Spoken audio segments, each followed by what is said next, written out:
আজ ফের শেখ শাহজাহানকে আদালতে পেশ করার কথা। বসিরহাট জেল থেকে বের করা হলো শেখ শাহজাহানকে, তাকে নিয়ে যাওয়া হয় কলকাতার ব্যাংশাল আদালতে। আজকেও তাকে ফের নিজেদের হেফাজতে চাইবে কেন্দ্রীয় তদন্তকারী সংস্থা এনফোর্সমেন্ট ডিরেক্টরেট। কলকাতার ব্যাংশাল আদালতের উদ্দেশ্যে ইতিমধ্যেই রওনা দিয়েছে শেখ শাহজাহানকে নিয়ে তদন্তকারী আধিকারিকদের একটি দল।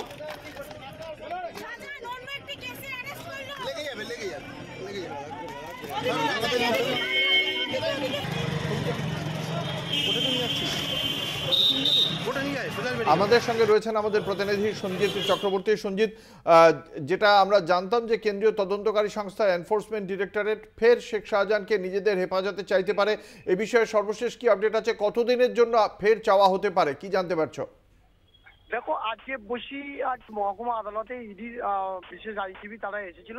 তারা ফুল টাইম অর্থাৎ 14 দিনে হেফাজতে চাইতে পারে বা এইরকম সূত্রে, ইডি সূত্রের খবর। ইতিমধ্যে একটা 15 মানে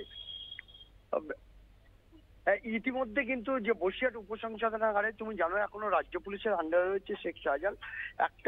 1:50 নাগাদ শেখ শাহজাহানকে রাজ্য পুলিশ অর্থাৎ একদিকে তারা ইডি আধিকারিক তদন্তকারীরা বিশেষ করে আইনজীবীরা তারা ব্যাংশাল কোর্টে যেমন আবেদন করেছিল হেফাজতে নেয়, অন্যদিকে সেই ফরওয়ার্ড কেস অর্থাৎ বসিরহাট মহকুমা আদালতে আসে। তারপরে পাওয়ার সেই জেলারের কাছে গায়ে উপসংহালনাগার জেল থেকে রাজ্য পুলিশ আন্ডারে শেখ শাহজাহানকে 1:50 নাগাদ তাকে বের করা হয়। এখান থেকে সোজা কলকাতার উদ্দেশ্যে নেওয়া যায়। এখনো যেটা জানা যাচ্ছে ইডির বিশেষ আদালতে তাকে তোলা হবে আজকে এবং 14 দিনে হেফাজতে চাইতে পারে, এমনটাই যে ইডি সূত্রের খবর। এখন সেটা সওয়াল জবাবে কতদিন হেফাজতে পায় সেটার পরবর্তী সময় জানা যাবে। এখনো পর্যন্ত যেটা জানা যাচ্ছে শেখ শাহজাহানের বিরুদ্ধে যে 16টা মামলা, জমি দুর্নীতি সহ এবং আর্থিক কেলেঙ্কারি সহ রেশন দুর্নীতি যে 16টা মামলায় ইডি সূত্রে যে খবর, সেই মামলায় কিন্তু ইতিমধ্যে 8 নম্বর কেসে জেরা করতে করতে উপসংহালনাগারে 30শে মার্চ শনিবার দিনকে জেলের মধ্যে সোনা অ্যারেস্ট করা হয়, অর্থাৎ তাকে অ্যারেস্ট মেমো ধরিয়ে দেওয়া হয়। তাই ভিত্তিতে কিন্তু আজকে ইডি নতুন করে তাকে হেফাজতে পাওয়ার জন্য কিন্তু ইতিমধ্যে আবেদন করেছে 14 দিনের জন্য, অর্থাৎ ফুল টাইম তারা হেফাজতে নিতে চাইছে শেখ শাহজাহানকে। ধন্যবাদ। আমাদের সঙ্গে ছিলেন আমাদের প্রতিনিধি সঞ্জিত চক্রবর্তী।